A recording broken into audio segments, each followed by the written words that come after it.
tu commences ta sèche en mai pour être prêt en juillet, t'as déjà perdu. Et je vais te montrer pourquoi 95% des gens ratent leur summer body en faisant exactement ça. Je m'appelle Ronan, je suis coach sportif en ligne maintenant depuis 2 ans. Mon objectif, c'est t'aider à exploiter ton plein potentiel physique via ces vidéos, via mon compte Instagram. D'ailleurs, si t'es pas encore abonné à mon compte Instagram, abonne-toi à mon compte Instagram. Et j'ai aidé des dizaines de personnes à améliorer leur composition corporelle, que ce soit perdre du gras, prendre du muscle ou faire les deux. Ou avec Maxence, en 10 semaines, il a plutôt perdu 10 kilos, ou avec Julien, on a perdu 5 kilos de gras sans avoir besoin d'aller à la salle, et avec Justine, où on est en train de faire une très belle recomposition corporelle. L'erreur classique du summer body, c'est de vouloir sécher en été et de vouloir être sec pour l'été. Alors être sec pour l'été, c'est bien, mais vouloir sécher l'été, c'est la pire idée à faire. Pourquoi? C'est une erreur parce qu'on a beaucoup d'occasions sociales, il y a des barbecues et il y a des soirées entre amis. Donc on est bas en calories et il va falloir pouvoir gérer ces occasions sociales constantes. Et ça, c'est la pire des idées. Je vais te montrer la solution pour être sec en été et profiter de tes occasions sociales. Première chose, ça va être, on va dire, de faire ta prise de masse ou ton surplus calorique l'hiver. Pourquoi? Parce qu'avec le froid, on a tendance à avoir plus faim, on a une accumulation de masse grasse qui est plus ou moins acceptable et on n'a pas besoin de montrer son physique à la plage l'hiver. Donc, pouvoir accumuler un tout petit peu de gras l'hiver pour construire de la masse musculaire, c'est la meilleure des idées. Je vais te montrer en 3 étapes comment réussir son summer body. La première étape, ce sera la nutrition. Je vais te donner une timeline de février jusqu'à juin. La deuxième étape, ça va être l'entraînement. Et la troisième étape, le cardio. Première chose, il va falloir calculer tes calories de maintien. Pour ça, tu vas sur Internet, sur un calculateur en ligne de calcul de calories, le TDEE. Tu rentres toutes les informations, ton âge, ton poids, ton sexe, ta taille, ton activité physique, il va te donner un chiffre. Avec ça, tu vas l'appliquer pendant 2 semaines sans rien changer à ton alimentation. D'accord? En même temps, en traquant tes calories, tu vas aussi traquer ton poids et faire la moyenne de ton poids sur la semaine. Et tu auras du coup 2 moyennes, la moyenne de la semaine 1, la moyenne de la semaine 2. En fonction de ça, si ton poids est à l'augmentation ou en stagnation, réduire de 5 à 10% les calories. Donc, tu connais tes calories, maintenant la nutrition. Première étape, c'est la phase de sèche. Il va falloir créer un déficit calorique de février à juin.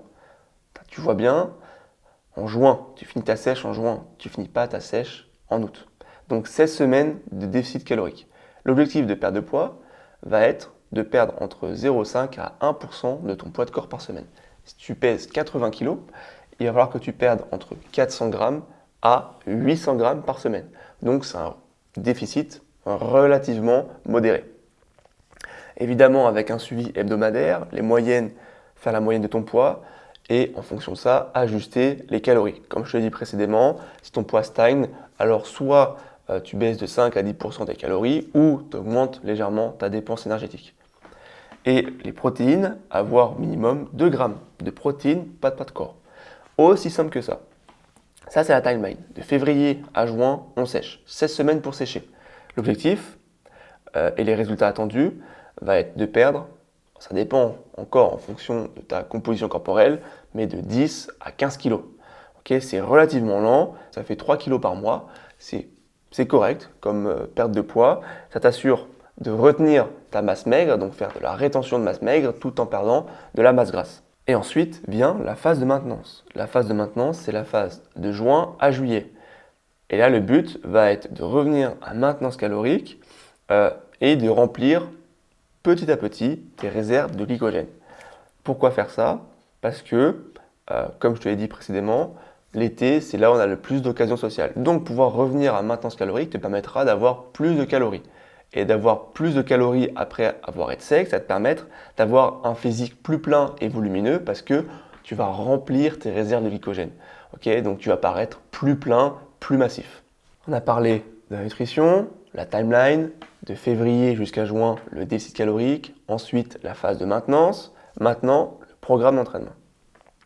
Si tu veux le summer body, il va falloir créer un certain physique, un physique en V. On va mettre l'accent sur les épaules, les pectoraux et le dos. Donc, le programme d'entraînement est très simple. 4 à 5 séances par semaine. où le but va être de cibler 2 fois chaque groupe musculaire dans la semaine. Alors ça peut être un upper-lower, ça peut être un push-pull leg, ça peut être un full body. Encore, ça dépend de ton emploi du temps, ça dépend de toi ce que tu aimes faire à la salle de sport. Je te propose de te référencer après à ma vidéo sur comment créer le programme parfait pour atteindre tes objectifs. L'intensité, évidemment, 0 à 2 répétitions en réserve. Et le focus va être de travailler, d'avoir ce physique en V, d'accord? Donc une taille fine, de grosses épaules, un dos large et des gros pecs. Et enfin, le cardio. Le cardio, tu as 2 options.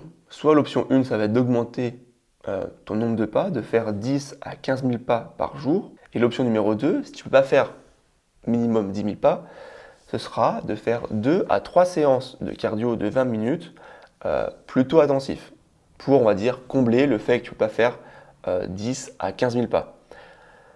Attention, moi je te préconise quand même de faire facilement tes pas parce que le cardio c'est quand même très énergivore et tu risques d'être fatigué déjà avec le déficit calorique, mais en plus tu te rajoutes 2 séances de cardio, fais attention, d'accord? Vas-y progressivement au début. Et voici la timeline complète. J'ai sorti la vidéo là en février, mais on peut voir ça comme un cycle. En l'hiver, plutôt automne-hiver, de faire un surplus calorique, de construire le maximum de masse maigre, un maximum de muscle sans accumuler trop de gras.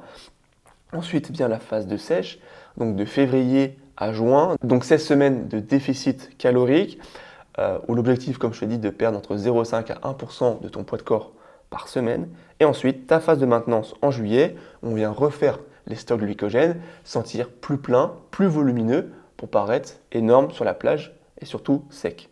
Et enfin, l'été, ça va être le fait de profiter de ton physique parce que tu as plus de calories à disposition et tu vas pouvoir rester relativement sec. Donc les pièges à éviter, vouloir faire un déficit trop agressif. Encore, ça dépend de ta composition corporelle. Si tu es relativement sec, je t'éviterai de faire un déficit trop agressif. Déficit trop agressif, de perdre 0,5 à 2% de ton poids de corps par semaine. Ça fait quand même beaucoup. Quelqu'un qui pèse 80 kg, ce serait entre 1,5 kg à quasiment 3 kg par semaine. Ça fait beaucoup et je pense que tu vas plus perdre ta masse maigre que ta masse grasse. Point numéro 2, négliger les protéines. Il faudrait au minimum 2 grammes de protéines par kilo de poids de corps. Tout ça pour supporter ton entraînement et pouvoir créer de nouveaux tissus musculaires. Troisième piège, vouloir faire trop de cardio, comme je te l'ai dit. Si tu fais trop de cardio, tu vas créer beaucoup de fatigue et tu vas pas pouvoir récupérer d'entraînement en entraînement, voire même de séance de cardio en séance de cardio. Donc, la priorité numéro 1 va être de privilégier la musculation et ensuite faire un tout petit peu de cardio si tu n'arrives pas à faire le nombre de pas que tu t'es donné.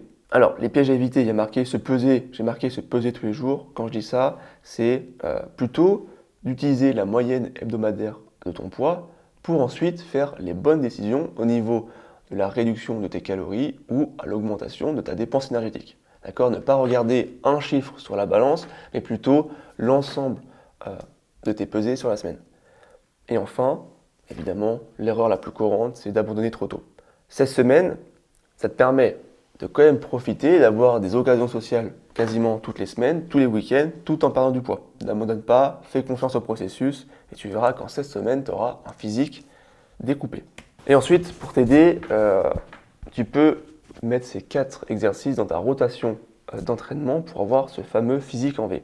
Le premier, donc je te l'ai dit, de mettre le focus sur les épaules, les pecs et le dos. Il y a 2 exercices pour le dos, un exercice pour les épaules et un exercice pour les pectoraux.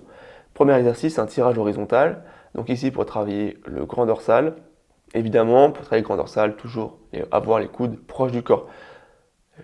Tu peux regarder ma vidéo sur comment rattraper un point faible dos, mais toujours les coudes proches du corps. Tu peux travailler du coup tes tirages en unilatéral ou bilatéral, que ce soit pour le tirage horizontal ou le tirage vertical. Troisième exercice, des élévations latérales, alors à la poulie ou aux haltères, ça te permettra de changer la courbe de résistance de l'exercice, soit rendre l'exercice plus dur en position étirée ou plus dur en position raccourcie. Donc tu peux le faire à la poulie en changeant la hauteur de la poulie. Et enfin, quatrième exercice, un développé semi-incliné à la Smith. Alors, soit la Smith, soit aux haltères, soit à la machine, pour faire un focus plus sur les pectoraux, partie claviculaire / deltoïde antérieur. Petit récapitulatif. Premier point, la nutrition, faire 16 semaines de sèche avec 2 grammes de protéines par kilo de poids de corps. D'accord? L'entraînement, s'entraîner 4 à 5 fois dans la semaine pour sculpter ce fameux physique en V. Et enfin, le cardio. Alors, le nombre de pas ne fait pas partie du cardio, mais on compte dans la dépense 10 à 15 000 pas par jour. Ou si tu n'arrives pas à faire 10 000 pas par jour, faire 2 à 3 sessions de cardio dans la semaine de 20 minutes. Tu as toutes les clés pour être prêt pour l'été et tu peux commencer ton programme d'entraînement dès maintenant. Il est possible, avec toutes ces informations, que tu sois encore perdu. Pour ça, tu peux réserver un appel stratégique gratuit avec moi. On va pouvoir parler de tes objectifs, que je te donne une timeline précise pour réussir ton summer body. On va pouvoir analyser ta situation et créer ton plan d'action. Évidemment, tout ça c'est gratuit. Donc, pour ça, clique sur le premier lien en description pour réserver ton créneau. Et tu peux aussi tout à fait t'abonner à mon compte Instagram, ce serait avec plaisir que je répondrai à tes questions. Donc voilà, c'était comment réussir son summer body. C'était Ronan, à la prochaine.